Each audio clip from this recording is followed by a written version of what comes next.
Yo, what's up mga koy? Mayong adlaw diha kaninyong tanan. So karong adlaw natay bagong content, no?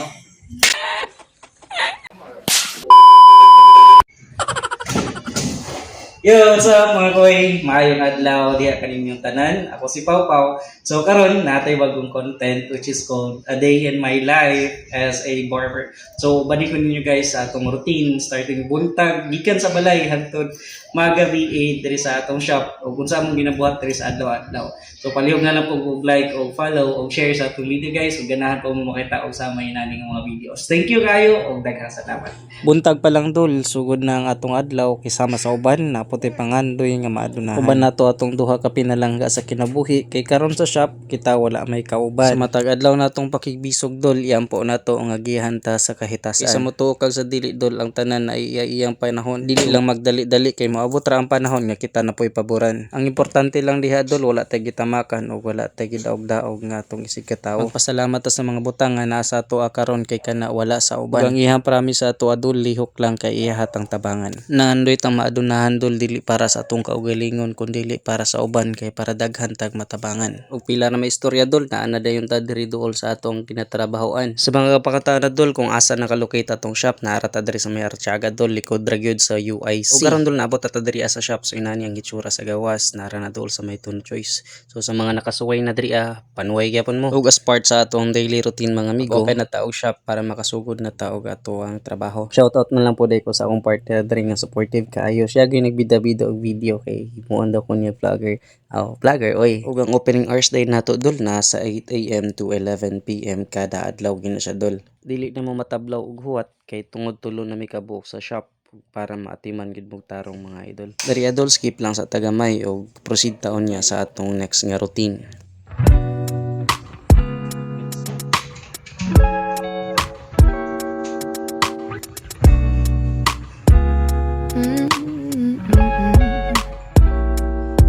I lost my peace of mind, getting caught up in the signs.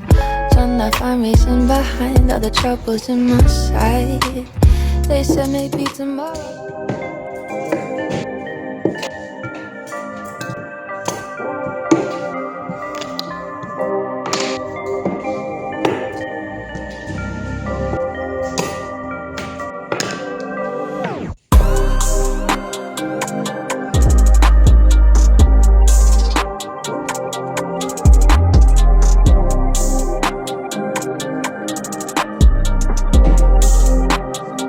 So sa wala madugay dul naana din tay customer nga niabot sa shop og nagpaserbisyo sa ato So andam po ta mo serbisyo anytime as long as kaya pa.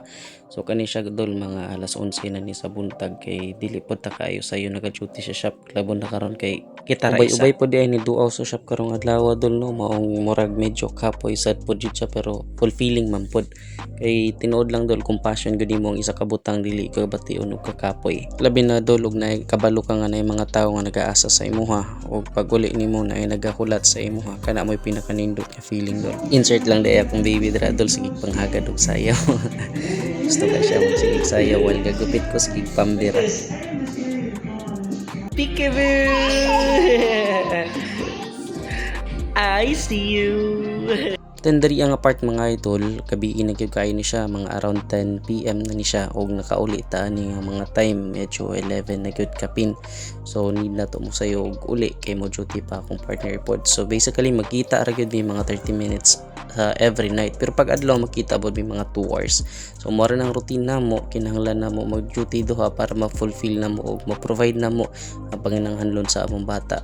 Og siyempre pod kay naaman tay pangandoy so kinahanglan nato mo sacrifice og gamay kay na ako'y nabasa nga isang quote nga og gusto daw nimo makabot ang usa ka butang kinahanglan pod ka mohimo og butang nga wala pa nimo nabuhat.